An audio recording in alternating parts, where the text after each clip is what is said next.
stresses this week, and we discussed about the course content of mechanical strength of material or mechanics of materials, and we said why materials is important for design and what are the parameters you might need to look into materials for mechanical designs. They're looking into mechanical properties of materials, not chemical or other kind of properties, right? And when we say mechanical properties, we are looking into properties that will be used for design of machines or structures.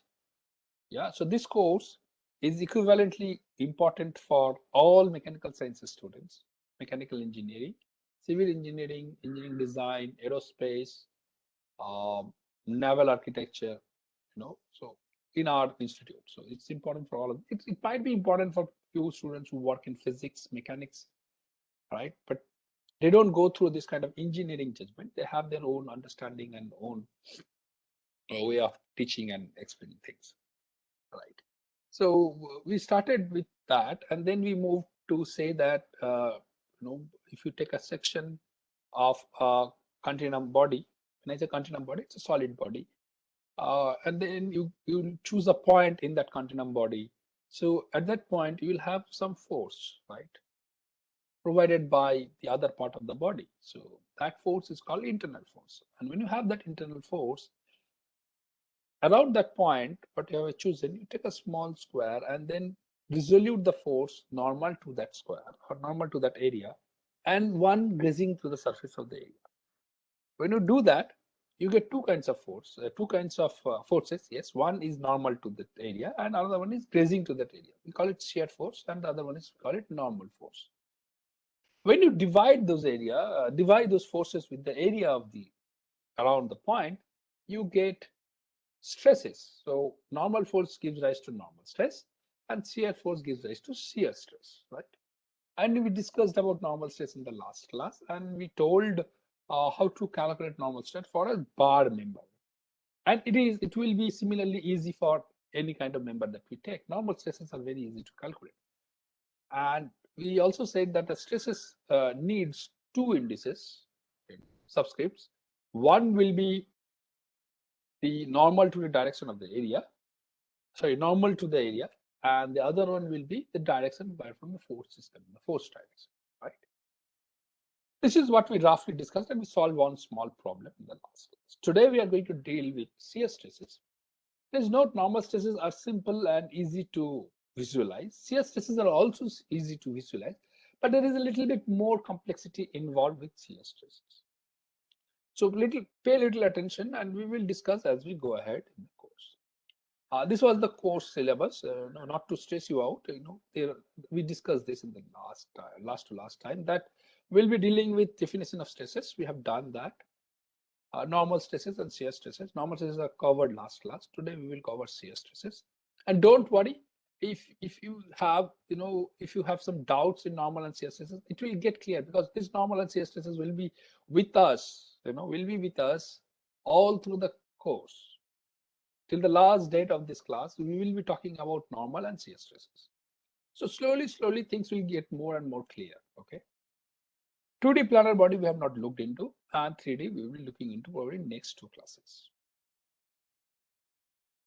We also talked about something called three pillars of strength of materials. One is strength, one is stiffness, third one is stability. And we explained it with example. What do you mean by strength? What do you mean by stiffness? And what do you mean by stability? Okay. And they depend on material properties. All right. They depend on geometry.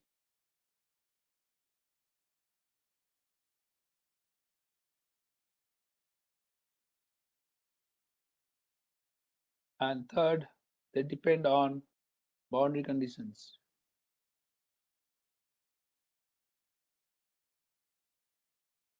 Okay, strength will not depend on these two. Strength will only depend on material. And it will also, depend on how the material has been made, developed. Okay, there are, the processes through which the material is made. It will depend on that also. So that is mostly material dependent.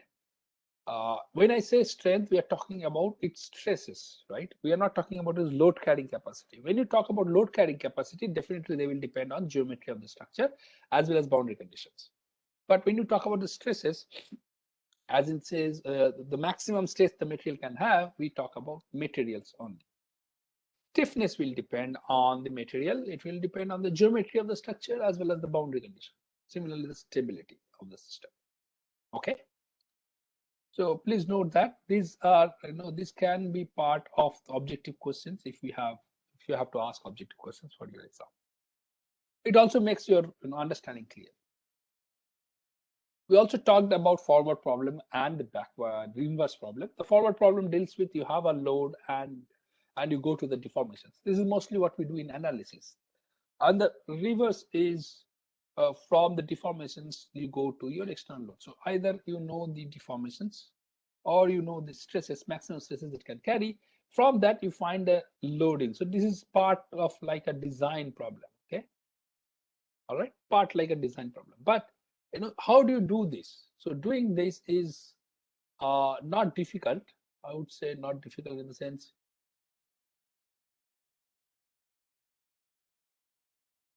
Okay. When I say not difficult, I mean that they have formulations in between. I think it's recording, right?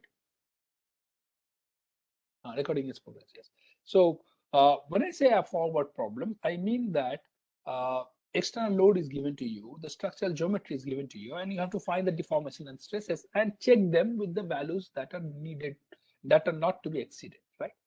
On the other hand, in inverse problem, you get to the deformation, you get to the stresses and find the external load that it can carry.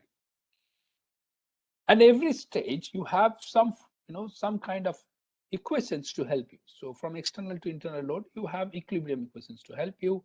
From internal to stresses, you have again equilibrium equations. These are mostly stress dependent equilibrium equations. So they are developed from force equilibrium equation. Okay. And then they are written in terms of stresses. Please note, I'm telling you again.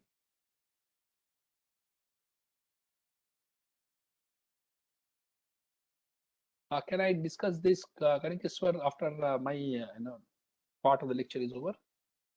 Yeah. So what I was talking about, yeah, the stresses. There is no equilibrium of stresses. The equilibrium is always on forces, but you can represent them in terms of stresses. So that's what I'm calling about governing equation of equilibrium. And then from stress to strain, you can move using constitutive relationship, which we will learn in another maybe 3-4 weeks time. And then from stress deformation relationship, this will take a little bit more time too. So this is the second part of the course. Right. So we discussed about force stresses, and now I will tell you there are two kinds of stresses. Okay, we have discussed this. One is normal stress. Remember that apart from this, there is no other kind of stress. Any other kind of stress, I say, will be either in these two forms. Normal stress, and the second one is shear stress. Okay, let's talk about normal stress. Okay, let us talk about normal stress.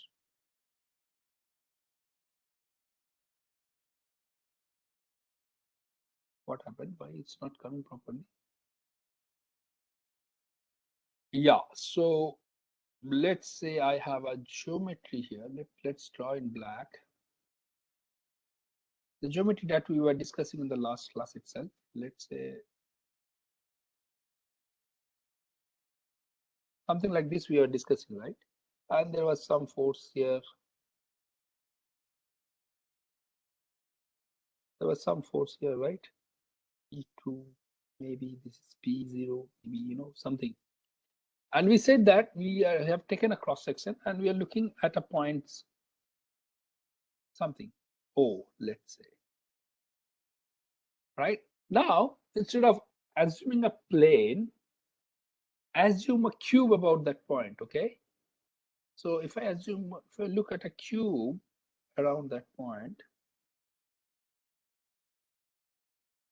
like this, and if I draw that cube here,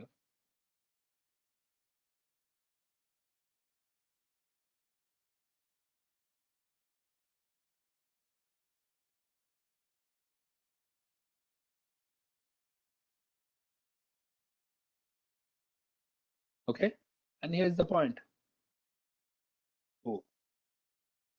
So this is the cube, right? And I can also draw the dotted parts, which will be not visible to us, but they are there. Okay, they just go to the O, right? So that doesn't look good. So let's say, let us move O point from there. So this is what is the problem when you try to draw 3D on a 2D. Okay, and let's have that O point somewhere here, center. Okay, O is that one. Now let us name them. Okay, let us name, this is my x-axis, that's my y-axis, and that's my z-axis. Okay, so far so good.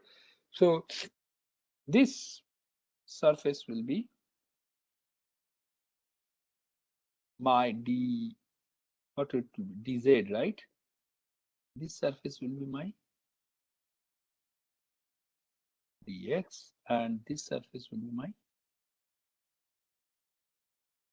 is that clear? Okay, right? I hope you guys are listening to me and I'm audible. I think that's okay, right? So now if I take around that point, so I'm trying to look at a very small place there, right? So around that point. Now I'll just draw with this. So there will be one normal stress which will going out like this, normal to this surface. There will be one normal stress which will going like this, normal to that surface. There will be one normal stress which will going like this, normal to this face of the cube, right? Similarly, there will be one on the back side, one on that back side, one on this bottom side. Is that clear to all of you? Please pay attention and think on that. I will just go very slow. So this is one phase that we have, right? And that phase will have some area which is called dz into dy, right? Let us color it. Let us color that area. If it helps, then we will color it, obviously. Let's say this is one phase, right?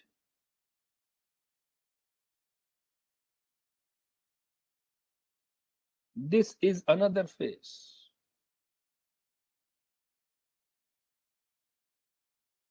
It's like a cube, that's what you play with snake and ladder.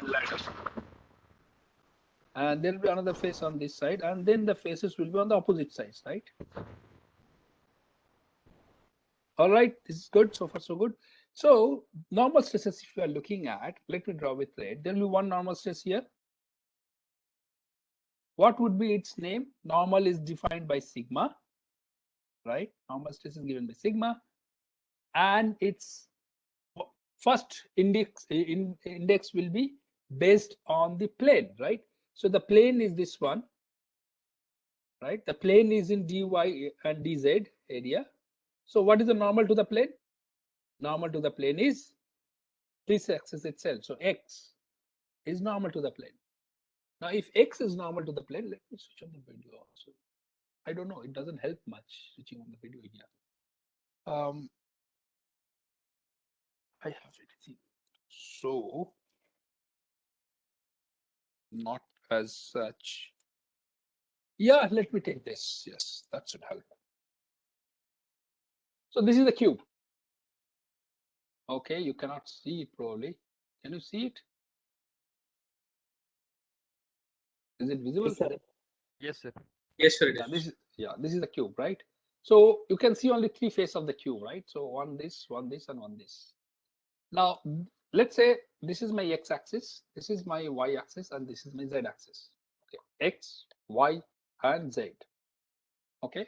Now, if there is a stress on this, there will be a stress on that. Normal stress. We are talking about only normal stress. This is normal stress. That is a normal stress. That is okay. A red colored pen would be better. I'll make sure that next time I have better things. Last year I had, but this year it was not so well explained through video. But I'll see if I have that video with me. So this color will be better. I suppose you can see it.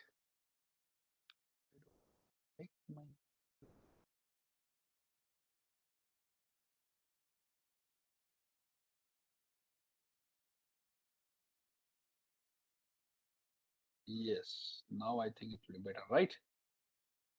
Yeah. Okay, so you can see now that there will be one stress here, normal, one stress here, one on the backside towards me, and one will be here. Right. Now these stresses act normal to the plane. Okay. Now this plane is along your, this was your x-axis, this was the z-axis. So along parallel to your xz plane, right? This plane is parallel to xz plane. Now if this, yeah, I can see my video. Tell me the problem myself. Sorry. Okay, no issues. You can probably check it. So this is the plane that is an xz plane. So this plane we name as the normal to the plane. Okay. So the normal to this plane is x. All right. So if this is an xz plane or parallel to xz plane, the normal to the plane is x, right? So we name this plane with its normal, and the normal is along x. So this is my x plane. Okay. Now this plane is along x and y, right? Because your x was this, and okay, x and z, because y was this, right? So this is along x and z, because z is this and x is this. So that plane is parallel to z and x, right? Zx plane. So the name of this plane will be y. All right. Similarly, this will be, z plane. So first index will be based on the plane. So plane here is x, right? So I will write it as x. And the next one will be the direction of the force. So this stress has come due to a force which will obviously was along this direction. That divided by this area gave that stress, right? So that will be written as again xx, which is equal to F along x by A of x. A of x was let delta fx, delta x is equal to dx into dz, right? Clear? Now similarly I can do for others. Please check for others if it is okay with you. There will be one stress will be on this direction. That will be called as sigma. This is along y direction.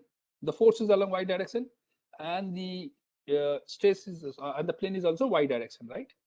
So it will be written as delta Fy by dx z. Similarly, I can have one here parallel to z, which will be written as sigma z and z, which will be equal to delta Fz by, the area is dx dy there, right?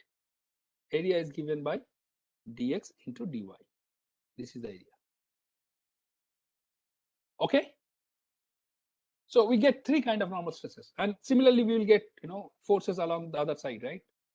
That will also be called sigma xx. Down, that will be called sigma yy, and that side that will be called sigma zz. Same name, right? Directions are opposite, so when you solve problems, you write it as a minus. Okay. I think video is no more necessary. Okay, so we get three kind of stresses. One is sigma xx, sigma yy, sigma zz. These are my, what do you call them? These are my normal stresses at a point.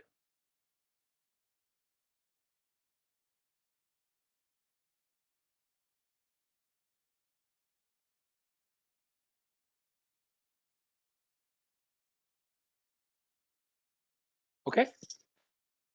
And we have to discuss about shear stresses, right? We will discuss about shear stresses. Okay.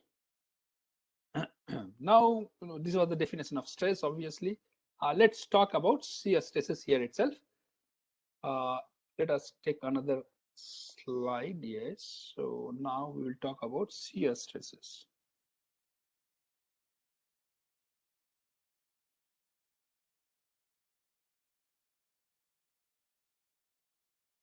Okay, let's now look at the same, what do you call it, same geometry again. So let me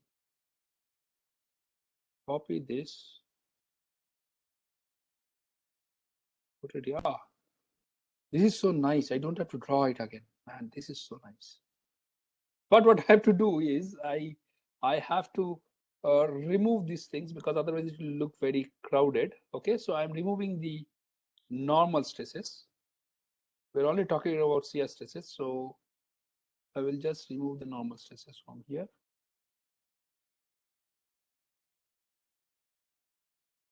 This will be difficult to remove, man. I don't know. It's better to draw again. Ah, I was so happy.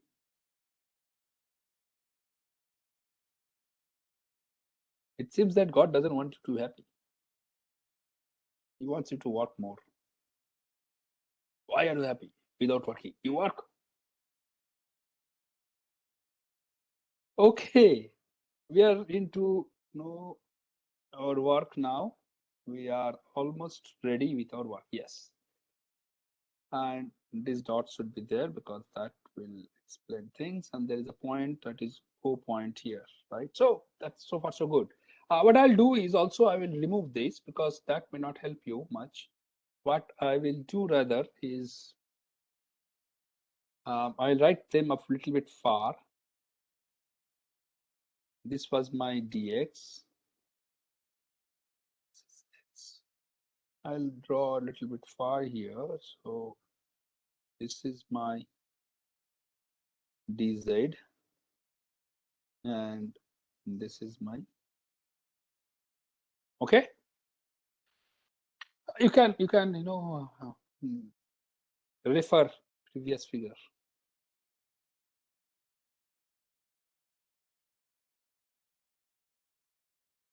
Okay, now we drew last time all the normal forces, right?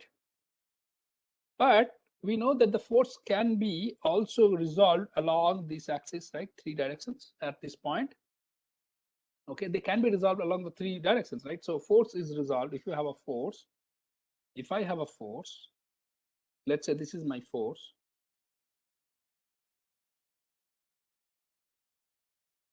If this is my force, it will be resolved in 3 directions. One will be along x direction, delta fx.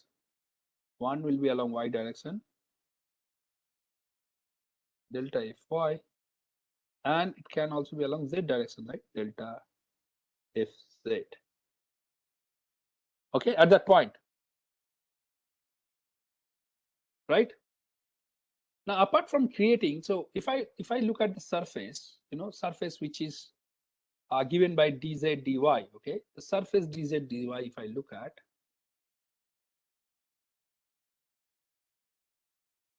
this is my surface dz dy. This is my dz dy. Okay, that surface, the front surface that I have, I will color it, so that it looks same.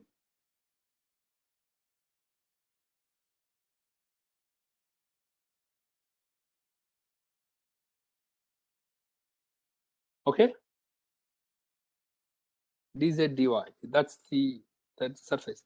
Now on that surface, if you look at, we are looking at forces. We have looked at force fx. We will have another force which will like this, another force which will like this, right? Okay, so the forces will be one along x, one along y, one along z. These will be 3 forces.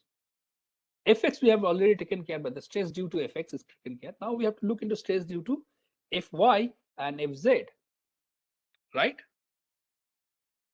So this Fy Fz force are going to shear that subject, right? It's going to shear that subject.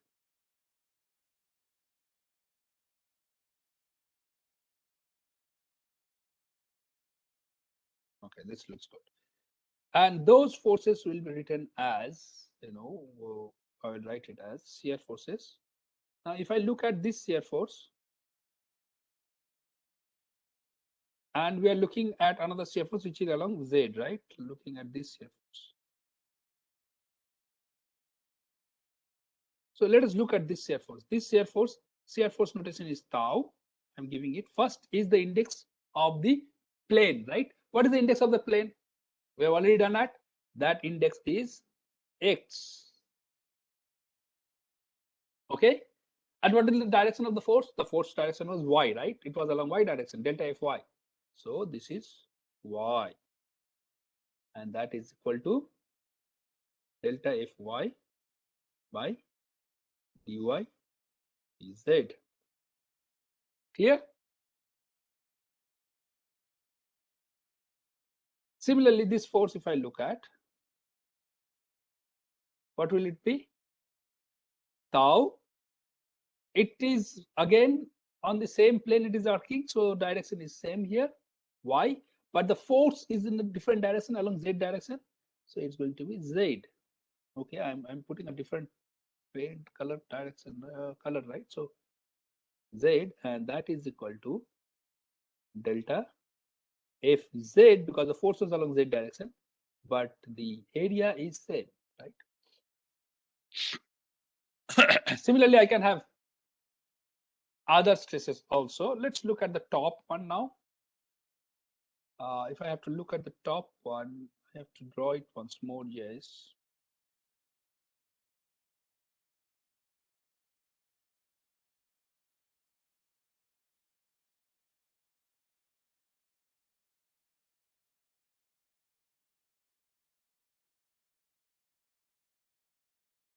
This is the important one, and it is with the yellow color, right?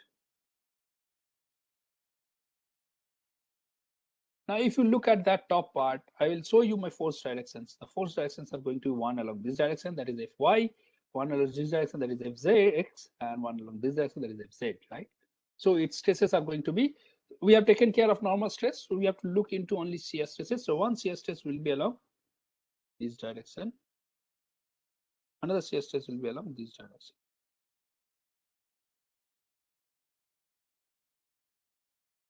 Now, if you name them, it's going to be tau is the shear stress, and the plane is along y direction, right? So y, okay, that should be in different color, and the force is along x, right? So tau x by x, so it's going to be delta F y divided by the area is given by dx into dz. So dx, you see the notations are quite familiar, right? This is going to be your dx, this is your dz, right? So we have z, a y here, so y here, and x and z here. So force is along x. Similarly, we can have that force written to be again, this is of y, but along the direction of z, right? So z, that is given by delta Fy by dx dz. Right? Clear? Okay. Any doubt here? Sir, Yes. I have a small doubt, sir. So in the case of normal stresses, we express the stresses in terms of delta Fx, delta F by delta F6, sir. And those three forces, are they the same which are written here? Like, yes. So we are looking at a point, right? So there is only one set of force. okay, so this is basically an extension of a point. Like, yes, we're just considering a surface. Exactly. Okay, so in that case, okay, go on, sir. So we are looking at a point, and we are assuming a very small volume around that point. So we are not assuming there is a change in force. Okay, right now, because we are defining stress at a point right now. Okay, we'll define the change in force. That means one side will have F, other side will have F plus delta F. Let's say that will define when we'll go for equilibrium. Okay. Right now we are looking at the area tending to 0. Okay, sir. So one more thing, sir. Here, basically, like, this y is the direction of the normal of the surface which we are considering, sir. Yes. Am I correct, sir? Yes. But delta Fy is the normal force acting on the surface, sir, but shear force is delta Fz and delta Fx. Ah, you're right. I made a mistake. Yes. Who was that? Kanikesh. Kanika sir. Thank you, Kanika sir. Yes, I was making a mistake, man. This long. Yeah. So where from the mistake started? I think the mistake started from this was Yes, okay, right? sir. Fz is done. This is Fx. No, this will be not X. This will be along Y direction, right? So this will be Fy. Okay. Now here the force is along this direction, so X direction. So this will be Fx. Yes. Fx, and this will be along forcing along Z direction. This will be Fz. Thanks, Kanika sir. You're very right. And this won't be dx. So here it is going to be dx into dz, right? Okay, good. Thank you. Thanks, Kanika sir. And this is okay written, right? Fz by, yeah, that is okay written. All right, so now we can get another two force, right? Because of another plane is there, right? So those two will be another two shear stresses. Now, which is on this face, so that's going to be tau z x and tau z y, right? These two will be another. So I will what I'll do is when I send this to you, I'll draw it and send you. Okay. Otherwise, it's taking a lot of time. It's already 38 minutes over. So these are the shear stresses. So we have shear stresses like this, as you can now understand. Shear stresses are shear stresses are tau xy, tau yx, tau xz, tau zx, tau yx is gone, so tau yz, tau zy, right? 6 pair of them. So 3 pairs, so 6 of them. And normal stresses are same place I can write it. Sir, Yes. sir, in this, are we following any sign convention? Right now, no. Sign convention in the sense only we are following the indices. No sign convention. What do you mean by sign convention? So what if we take the shear stress for the opposite plane, where the normal is minus x, for instance? Yeah, normal will be minus x. Force will also be in the minus x direction. No. Okay, Okay. but Yeah. Tell. so, but will the shear stress will be in the minus x direction, or I mean, will it be in the different direction? We'll talk about the sign convention of shear stresses. Sign conventions of shear stresses are not so easy to understand. There is a rule for that. Okay, the rule we will talk about. Maybe we can talk about today itself. It's not that. So normal stresses are generally positive when tensile. Okay, so anything that is going out of the plane is positive for normal stress. All right. Now shear stresses are a little bit difficult because they act. They don't act. What I should say? They don't. What happened? Yes. Now I can add it here. What happens to shear stresses is they don't act as as you might think, because they act as complementary shears. Okay. So let's talk about that a little bit here today, since I'm talking about shear stresses, complementary shears.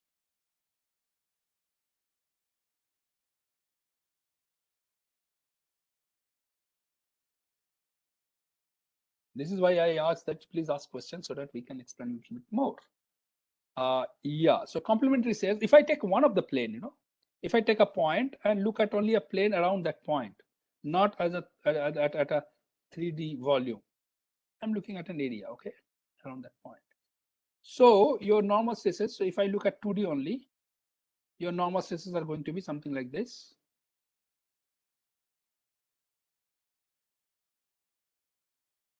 For equilibrium, right? So this is your sigma xx. This is also going to be your sigma xx. This is your sigma yy. That's also going to be a sigma yy. This is my xy plane. All right, and rotation this way is positive. Now shear stresses will act on the surfaces, right? So there will be one shear stress like this. Remember that shear stress we denote with only one-sided arrow because it's grazed the surface. Okay, that is going to be named as tau. It's the plane normal is x, right? Normal to the plane is x, and it is directed on y direction. So this is my y direction, positive. Okay, that's my positive y direction. So it's positive. Now, to balance this tau xy, this is a vertical force acting on this surface. This is a vertical force acting on this surface. How are you going to balance it? Somebody has to balance it because this sigma x is balancing this sigma x, this sigma y is balancing this sigma y, right? So who is going to balance this tau xy? So for balancing tau xy, there has to be a negative tau xy going to act here on the opposite direction, right? So this is going to be, again, we name it as tau xy. Okay, very clear. Now, if I have this force here, this balance of force here, do you think the body is under balance? No, sir. It will have a moment. Yes. So what we have to do? We have to give a counterclockwise forces. These are called complementary shear. So now what I'm giving is a complementary shear. So this is going to be this direction, and that is going to be this direction. Okay. So to counterclockwise, there was a counterclockwise moment that was acting. Now I have given a clockwise moment. This is named as, again, if you see this is actually tau. The plane to the normal is y, and its direction is along x. So it is tau yx. Clear? Okay. So these are called complementary shear. So tau xy and tau yx are equal.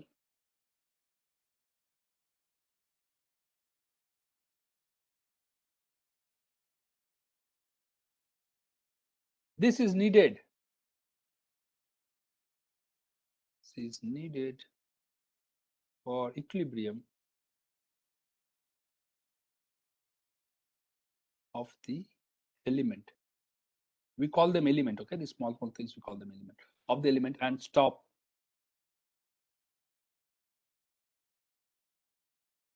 rotation, right? So we are looking at moment equilibrium.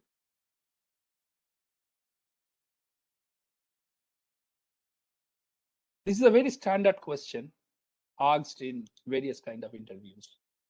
Okay, why do you think the complementary shears should be equal, right? Who are the complementary shears? So similarly, I have to do it in other planes. So all planes will give us two pair of them to be equal. So finally, you will see that you don't need all 6 of them. You need only 3 of them.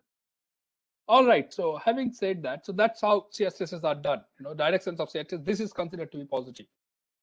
Sir? This direction of shear, this direction of shear stress is positive. But if you change it like this,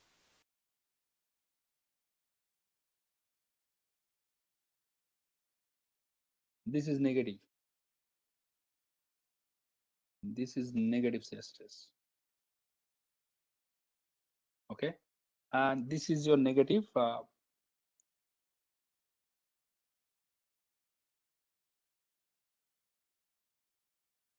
negative normal stress, because this is compressive. Okay, this is positive shear, negative shear, and positive shear is like this.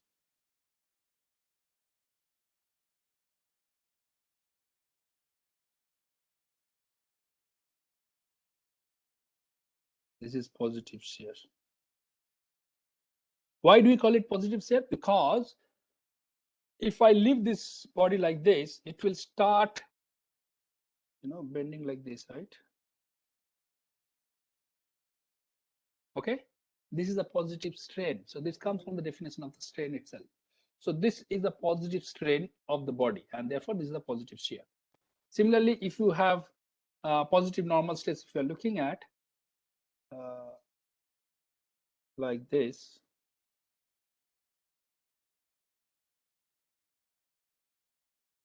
positive normal.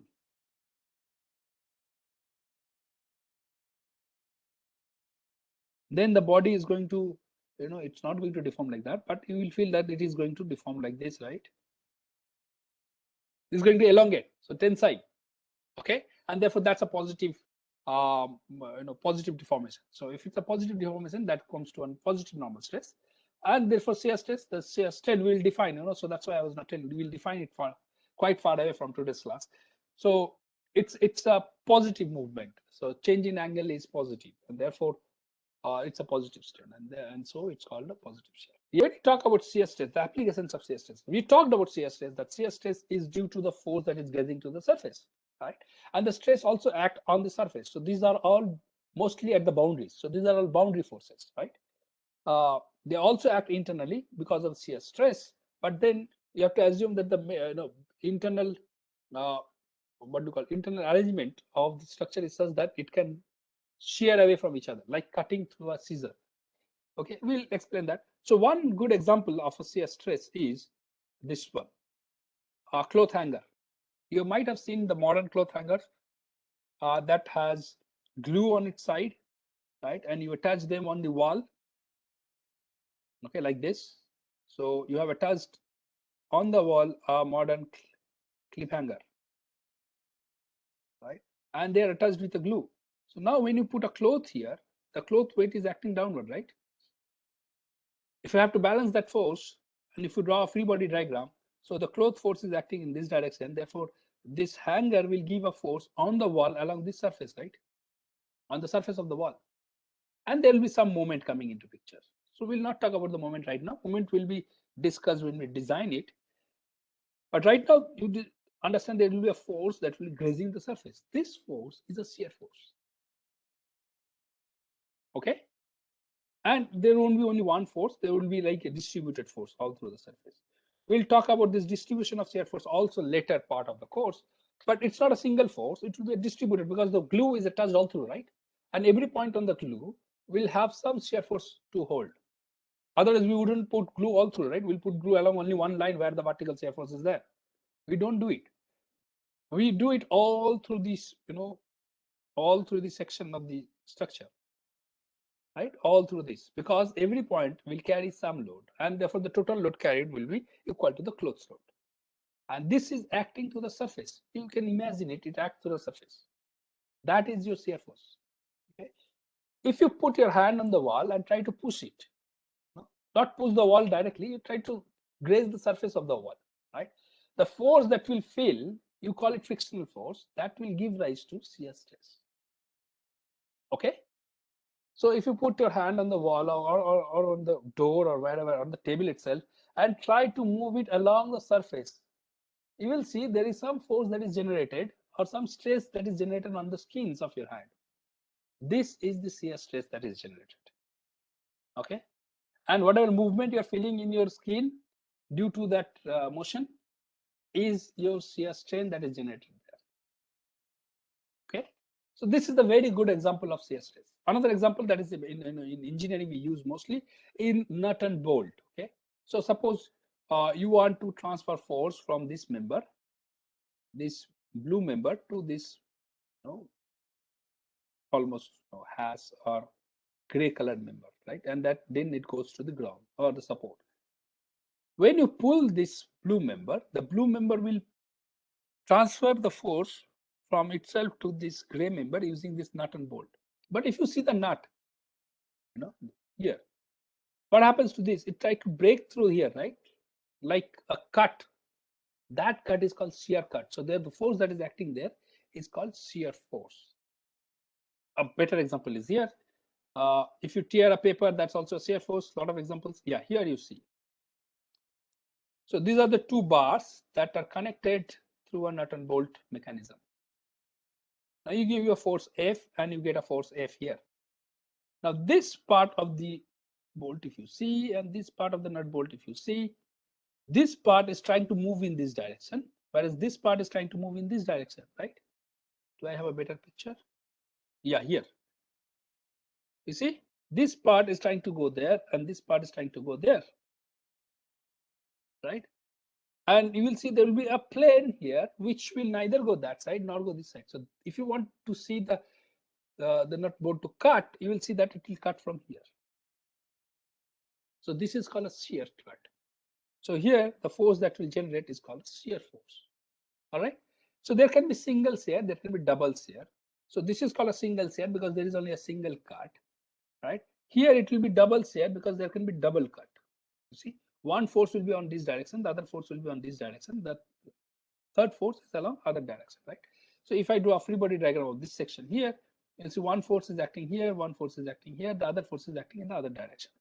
So there can be two planes of cut here, one here, the other one is here. And therefore we call it double shear because the cut portion will have cut out from both sides, shear out from both sides. So it's called double shear. Okay, so this is the image of that picture. All right. So double shear, single shear are very important for design for nuts and bolts. We'll solve one problem in the next class, but I will request you to go through the notes and a book if you have on single and double shear. Okay. This part of the lecture is taken from Beer and Johnson, so you can go through if you get Beer and Johnson, or it's there in the in any book you want, you know. But please go through it, double and single shear. We'll solve one problem in the next class. Okay. With that, I'll stop.